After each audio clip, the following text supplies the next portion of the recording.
Alright, Flight Sim community, this is Beetle Beast. Here we are back in Flight Sim 2024, currently on the ground in Hutchinson, Kansas. And we're about to get out of here and head to the east over towards Wichita. Beach Field is going to be the airfield that we'll be going into. And without too much further ado, I've got the radar pulled up again. Same weathers here as there was earlier that was just on the eastern side of the airport. Looks kind of like a wall of water in front of us. Our heading is going to be about a little left of that, so I'm going to kind of deviate probably just to the north of that weather, work our way over. Should be a relatively quick flight, 38 miles. So we'll start rolling. Brakes are off. Power's coming in. Winds are for the most part down the runway, maybe a little bit of right crosswind. I'm going to go ahead and put some correction in for the ailerons, but there's not much of it, and despite that, the airplane's still trying to weather vane into it quite a bit. Airspeed's alive. There's our rotation. Alright, got a positive red flag. Attempting to really get a feel for what the wind's doing inside of a simulator, a game, can be kind of difficult. You get an idea as to where it's coming from, you put in the correction, but the airplane does not fly. That slow speed transition is not overly helpful. Alright, we're climbing well, flaps are coming up, pitch the airplane for about 100 knots or so.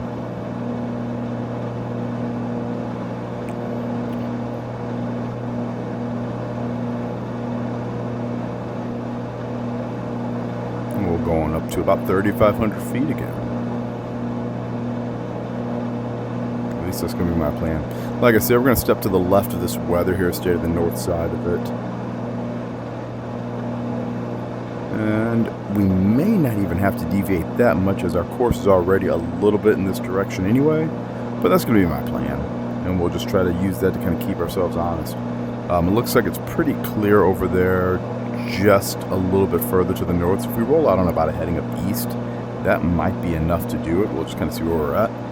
We obviously have another cell further to the north there. Nothing at 12 o'clock now, with the storms kind of passing off to our south, so that should work out pretty well. I'm going to go ahead and try to hold this heading right about here. And yeah, we'll level off here at 3,500 feet, let the airplane cruise, go fast, and hopefully get there. Don't know why this transponder continues to reset to 2,000 as opposed to 1,200, since we are in the US, and that's going to be your VFR. And I know that if I click the VFR button on it, it does show up as 1,200, so not sure what's going on with that. A little odd, but I guess it kind of is what it is. It just does its own thing.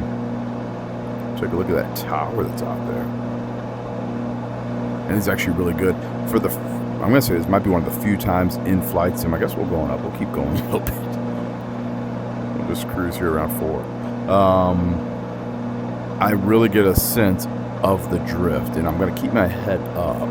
We're flying almost east. There's apparently good winds coming out of the south here to really help push the airplane just a bit north. And it works out well that we've got a road. Obviously down there, that's one of the beauties of learning to fly in the Midwest. You have roads that go north, that go south, that go east, that go west, and they basically always are going in those directions. So if you're ever trying to do VFR pattern work and you're trying to learn how to fly that rectangular course that they teach during your private pilot, the easiest way to do that in an airplane like any of these in the Midwest, you can find a road and you can basically set yourself up for north, south, east, and west. And depending on where those winds are coming from, doing everything from turns about a point to S-turns around a road to rectangular courses are very simple, very easy to kind of work your way out. But yeah, as you can tell here, my nose is definitely pointed a little bit to the southeast, not by much, but a little bit. And we've definitely been drifting a little bit further to the north as we've kind of progressed along this path here to the east. So yeah, I'm pretty impressed. We actually have a little bit of wind kind of pushing us from this positioning right now. It's kind of nice. Alright, get that propeller pulled back into RPM. We'll go down to about 30 inches of manifold pressure. And we'll let the airplane cruise here, 160 knots or so, probably about 155 once you really kind of cruises up. But that should be pretty well set. And we'll start working our way a little bit further to the east here. It looks like we're kind of basically past that weather. I'll see if I can set us up for a direct 2. again. Not much of a change. 132 will be our course. Right about there.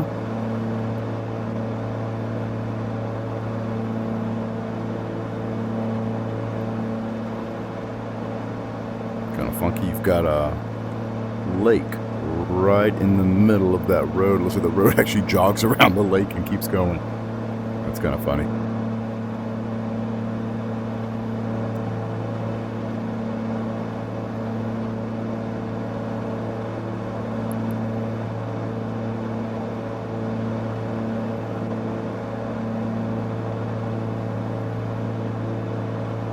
It's coming to about 140. That shows about accurate. Our track's showing about 130 right now, so obviously a little bit off from what the determined track should be.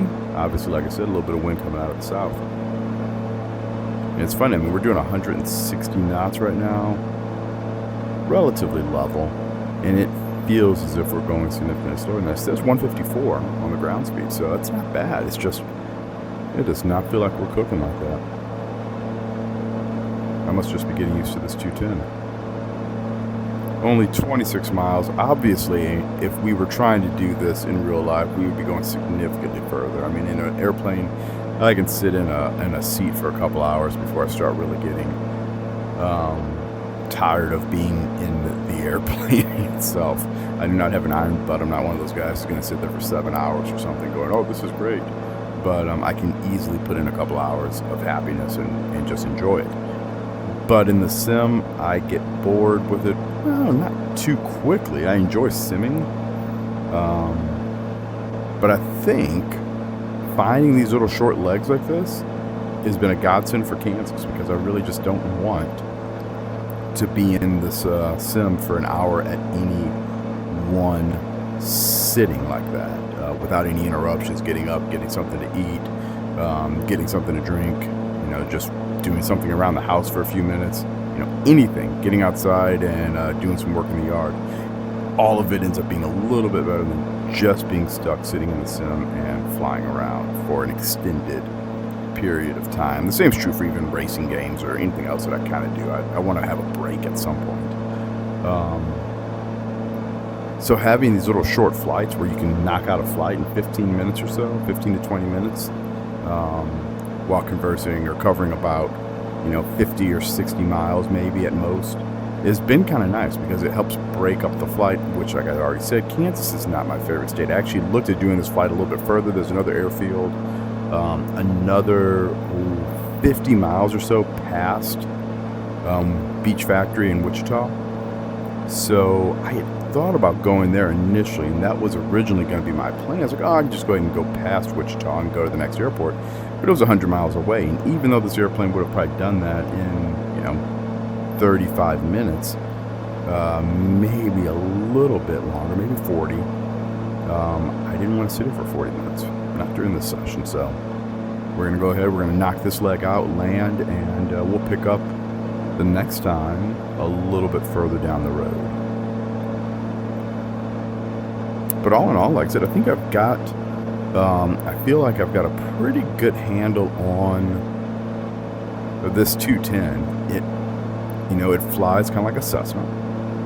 It's nice and smooth. I wish it was usable inside. I wish it had a couple of varieties that were going to be usable inside of the game, specifically for career mode. You can do flight seeing with it in career mode, which is great, but that's not the best use of this type of airplane.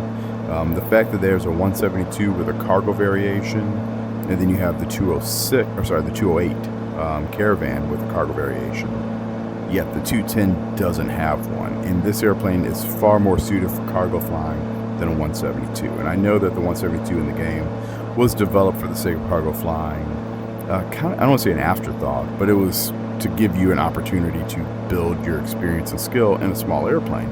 This airplane would actually have been kind of a little more fit for the bill. You could have put a little bit more cargo in it. It would make a great intermediate mid-range cargo airplane, or a short-haul cargo airplane that would have given you a lot greater cruise speed, the ability to complete the missions a lot faster with with a negligible difference in fuel burns.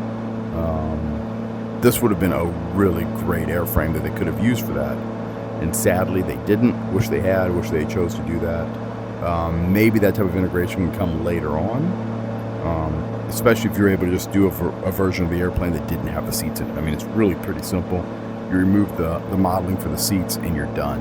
You could have a cargo version of this and a regular version of it and just be done with it. It'd be great. That's what I would recommend. I think it would really be a nice addition.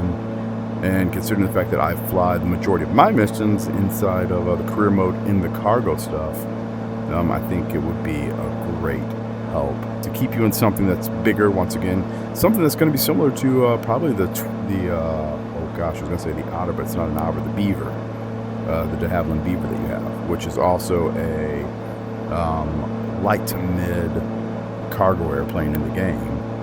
Gives you a little bit longer legs and at the exact same time a lot of carrying space.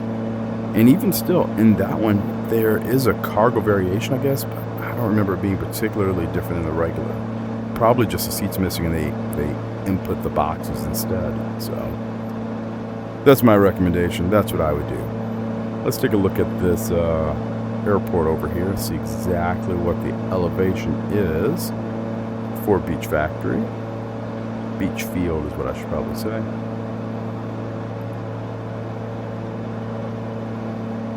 No, I guess it is Beach Factory, so I was right the first time. So it's 1,392, 1,400 feet basically, so you can call it 2,400 for pattern. They're 270 at 810 miles, scattered at 12,000. I don't know if I believe that. 24 degrees, 96 on the meter. Lightning in the distant southeast. Maybe? I don't know. Let's take a look at their runways again. Runway 1, runway 19. So no matter what we do, we're looking at a crosswind. This could get sporting considering the way the airplane's been performing in crosswinds. So I guess we'll plan on 19 and just kind of go from there.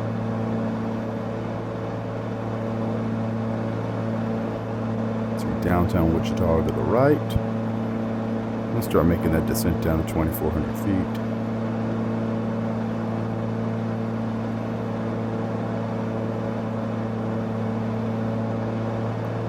Air seems smooth. I'm not going to pull the power out considerably, just a little bit. And we'll let the airplane kind of accelerate a little bit as we move downhill.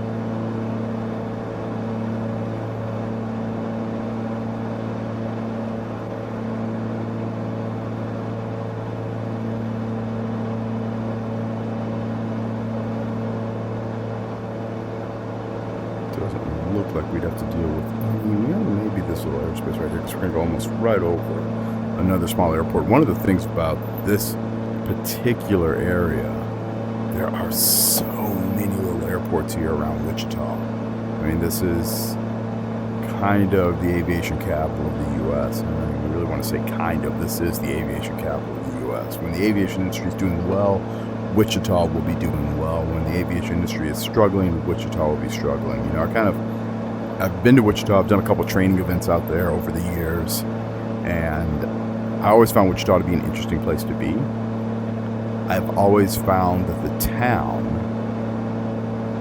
I don't want to say that it looks like it's a town that kind of struggles. It seems like it's a town that is often experiencing hardship. The industries that are here can be fickle. Aviation in general can be a very fickle industry. It can be feast or famine, and people who find themselves, of course, in a town like that, you have a lot of ups during boom times, and you have a lot of downs when there are struggles. And it always felt like it was a town that was always on the edge of making it or breaking it. And maybe it was just the time periods in which I was there. But I've always enjoyed Wichita. Not a ton to do. It's kind of a quiet town. But it's a neat town in general. The downtown area, I spent a little bit of time there. Kind of sleepy, and at the exact same time, it's still kind of cool.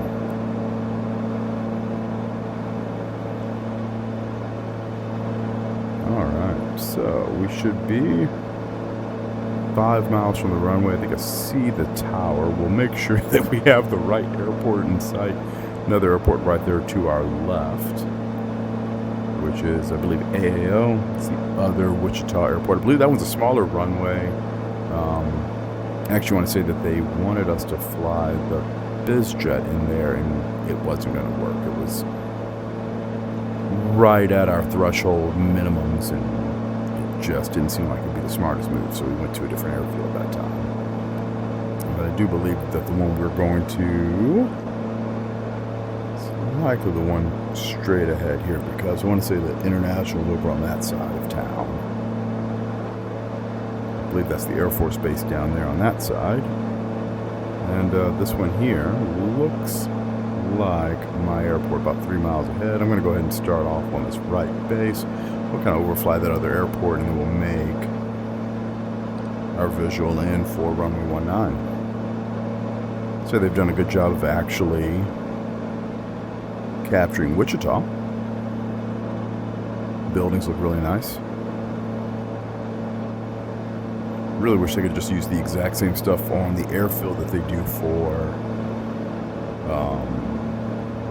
the town. I think it would have been in many ways a little bit cleaner.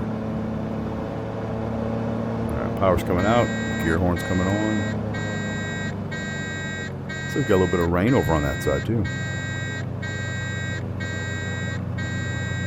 Rolling in on a 2 mile final, a little high. That's going to correct itself in just a second. There's one dot. Good on speed. Gears coming down. Really do love this PTO panel. There's something special about being able to put the gear down and physically move the handle as opposed to simply a button. I do really like that. All right. Here we are on final. We're on 19. We're right at flap speed. I'm going to put 1 notch in.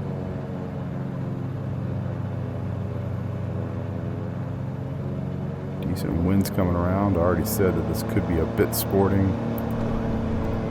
Next notch of wind, or that next notch of flaps.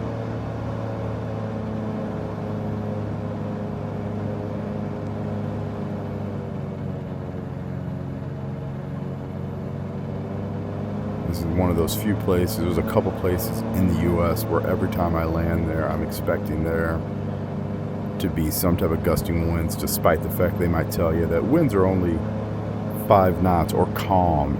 There's never calm winds in Wichita. All right. Power's coming out.